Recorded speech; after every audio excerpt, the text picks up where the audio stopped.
नमस्कार। मैं डॉक्टर ऋचा ठाकुर, शासकीय वामन वासुदेव पाटनकर कन्या स्नातकोत्तर महाविद्यालय दुर्ग में पदस्थ हूँ। इसके पहले की प्रस्तुति में हमने नृत्य के आरंभिक इतिहास के बारे में चर्चा की थी। आज हम नृत्य के मध्यकालीन इतिहास पर चर्चा करेंगे, जिसके अंतर्गत आते हैं जैन और बौद्ध धर्म के अभ्युदय काल में नृत्य, शुंग काल में नृत्य, कनिष्क काल में नृत्य, नाग तथा परवर्ती काल में नृत्य और फिर गुप्त काल में नृत्य। सबसे पहले हम बात करेंगे जैन और बौद्ध काल में नृत्य। यह वह समय था जब महाभारत युद्ध का समापन हुआ था और समाज में एक अलग तरह का डर, भय और हिंसात्मक वातावरण फैल चुका था। उस समय मुक्ति का मार्ग प्रशस्त करने के लिए दो महापुरुषों का जन्म हुआ, जो थे महावीर स्वामी और गौतम बुद्ध। इनके विचारों का प्रचार प्रसार करने के लिए दोनों ही संप्रदायों ने संगीत, नृत्य और नाटकों को अपनाया। आमतौर पर संगीत, नृत्य, नाटक ऐसी विधाएं हैं जो बड़ी आसानी से लोगों के मन में घर कर जाती हैं और अपनी बातों को बहुत आसानी से रखने में सक्षम होती है। इस युग में वैशाली की नगर वधू आम्रपाली बहुत प्रख्यात नृत्यांगना थी, हम सभी उनके बारे में जानते हैं। उस समय नर्तक नर्तकियों का अपना एक समाज था और वे व्यवसाय के रूप में इसे अपनाते थे। उनका एक अपना घर हुआ करता था, अपना एक कॉलोनी हुआ करती थी, जहाँ पर वो रह करके प्रशिक्षण या अध्ययन का काम किया करते थे। जैन ग्रंथ निम्न सूत में सूर्याभ देव ने महावीर स्वामी की वंदना में लयात्मक नाटक लिखे जाने का उल्लेख किया है। मौर्य सम्राट चंद्रगुप्त के शासनकाल में महामंत्री चाणक्य, सभी उनके बारे में जानते हैं, उन्होंने अर्थशास्त्र लिखा और अपने अर्थशास्त्र में उन्होंने ललित कलाओं को राजकीय संरक्षण और प्रोत्साहन देने की बात भी कही थी। उनके अनुसार राजा को चाहिए कि वे अपने दरबार में गायन, वादन, नृत्य, वीणा, मृदंग वादकों की नियुक्ति करें और समय समय पर उन्हें अपनी प्रतिभा का प्रस्तुतिकरण करने का मौका दें। उस समय हर मांगलिक अवसरों पर संस्कृति का प्रदर्शन होता था। सबसे महत्वपूर्ण कलाओं के आदि ग्रंथ नाट्यशास्त्र की रचना भरत मुनि ने इसी काल में की थी। नाट्यशास्त्र आगे चल करके पंचम वेद के नाम से विख्यात हुआ। इस नाट्यशास्त्र में साहित्य, संगीत, नृत्य, प्रबंध, अर्थ, इन सभी कलाओं के बारे में बहुत विस्तार से चर्चा की गई है। अब हम आते हैं शुंग काल में नृत्य। प्रसिद्ध विद्वान पतंजलि ने पाणिनि की अष्टाध्यायी पर महाभाष्य की रचना इस युग में की थी। इसमें हमें नट, नर्तक, रंगमंच, नाट्य से संबंधित बहुत सी सामग्रियां देखने को मिलती हैं।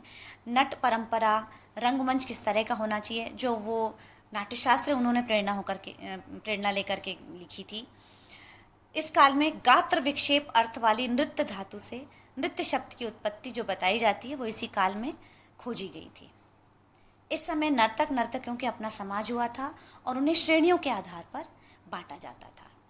इस समय पात्र के अनुसार मुख राग किया जाता था। इसका अर्थ है कि जिस पात्र का अभिनय किया जा रहा है, उस पात्र का उसी तरह से मेकअप किया जाएगा। नवधा भक्ति मार्ग को इस समय स्वीकार किया गया था। श्रवणम, कीर्तनम, विष्णु स्मरणम, पाद सेवनम, अर्चनम, वंदनम, दास्यम, संख्याम, मत निवेदनम। नृत्य के विभिन्न नाम दिए जाते थे। स्त्री पात्र की भूमिका करने वाले नट को इस समय भ्रंकुश कहा जाता था। अन्य स्थानों पर इन्हें शोभनिक भी कहा गया है। उस समय स्त्रियां तो नृत्य किया ही करती थी, लेकिन कई स्थानों पर पुरुष भी स्त्री का भेष लेकर के अभिनय किया करते थे। नट संगीतज्ञ और सर्वकेशी हुआ करते थे और उनकी संतानों को नाटेर कहा जाता था। इसके बाद आता है कनिष्क काल में नृत्य। सम्राट कनिष्क स्वयं संगीत प्रेमी थे और संगीत प्रेमी होने के साथ साथ वे सभी संगीतज्ञों का सम्मान भी किया करते थे। उन्होंने अपनी माता से शिक्षा ग्रहण की थी। देश विदेश के संगीतज्ञों के लिए विभिन्न सम्मेलन आयोजित किया जाता था। इस काल में अनेक नृत्यशालाएं और प्रेक्षागृह बनाए गए। ये वही प्रेक्षागृह हैं जो भरत के नाट्यशास्त्र से लिए गए। भरत के नाट्यशास्त्र ने 3 तरह के प्रेक्षागृह यानी ऑडिटोरियम बताए हैं, त्रयस्त्र, चतुरस्र और विकृष्ट। और उनकी संरचना के आधार पर कालांतर में बहुत सी नृत्यशालाएं और प्रेक्षागृह या रंगमंच स्थल बनाए गए। विद्वान अश्वघोष ने बुद्ध चरित्र नामक महाकाव्य की रचना इस काल में की और वे अपने संगीतज्ञों के साथ पूरे भारत का भ्रमण किया करते थे और भरत अपने बुद्ध चरित्र में जो उन्होंने रचनाएं की थी उसका गा करके वर्णन किया करते थे। दक्षिण के प्रसिद्ध महाकवि इलंगोवन ने शिलप्पदिकारम की रचना इसी काल में की थी।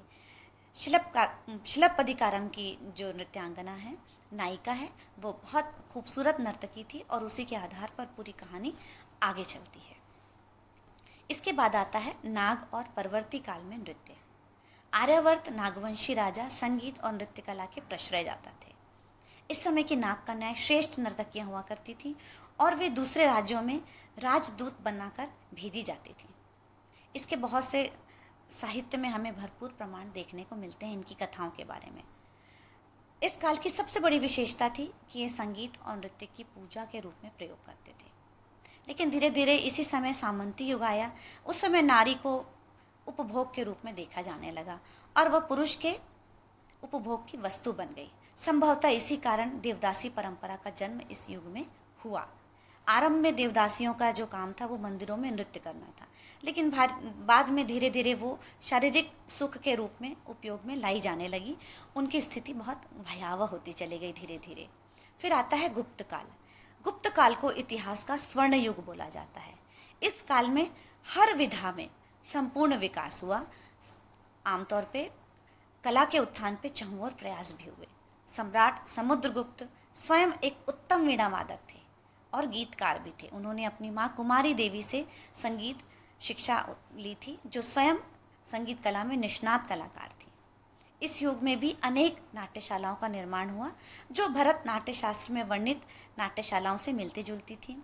इस समय पुरुष और स्त्रियां दोनों ही नृत्य संगीत में हिस्सा लिया करते थे। अरबी भाषा की लिखी किताब नाफर इस युग में लिखी गई थी, जिसमें स्वरों और रागों का विस्तार से वर्णन है। प्रसिद्ध चीनी यात्री फाहियान ने भी कहा था कि इस युग में संगीत और नृत्य अपने चरमोत्कर्ष पर था। महाकवि कालिदास भी इस युग की देन है, जिन्हें हम सभी जानते हैं, जिनकी कृतियों में नृत्य और संगीत हमें प्रचुर मात्रा में देखने को मिलता है। फारस कवि फिरदौस ने अपने शाहनामा में इस युग की सांस्कृतिक परंपरा का विस्तार से उल्लेख किया है। इसी युग में दक्षिण में पल्लव राजवंश में नृत्य, चित्र और मूर्ति कलाएं विकसित हुई थी। राजा महेंद्र वर्मन ने भरत कोश में भारतीय नृत्य कला के बारे में बहुत कुछ लिखा है, जो नाट्यशास्त्र के बाद संभवतः अमूल्य निधि मानी जाती है। कर्नाटक के चालुक्य वंशी राजाओं ने भी नृत्य कला के प्रचार प्रसार में उल्लेखनीय योगदान दिया। गुप्तकालीन मंदिरों में प्रश्रय प्राप्त कर कलाकारों ने अनेक नृत्य रूपों की रचना वहाँ की दीवारों में और खंभों में की, जो आगे चल कर के शास्त्रीय नृत्य शैलियों के प्रेरणा स्रोत बने। इस प्रकार हम देखते हैं कि मध्यकालीन इतिहास जो है नृत्य का बहुत वृहद है और नृत्य कला के बहुत सी शैलियों का यहाँ से जन्म हुआ, प्रचार प्रसार हुआ और नृत्य को यहाँ पर एक सम्मान की दृष्टि से भी देखा जाता था। धन्यवाद।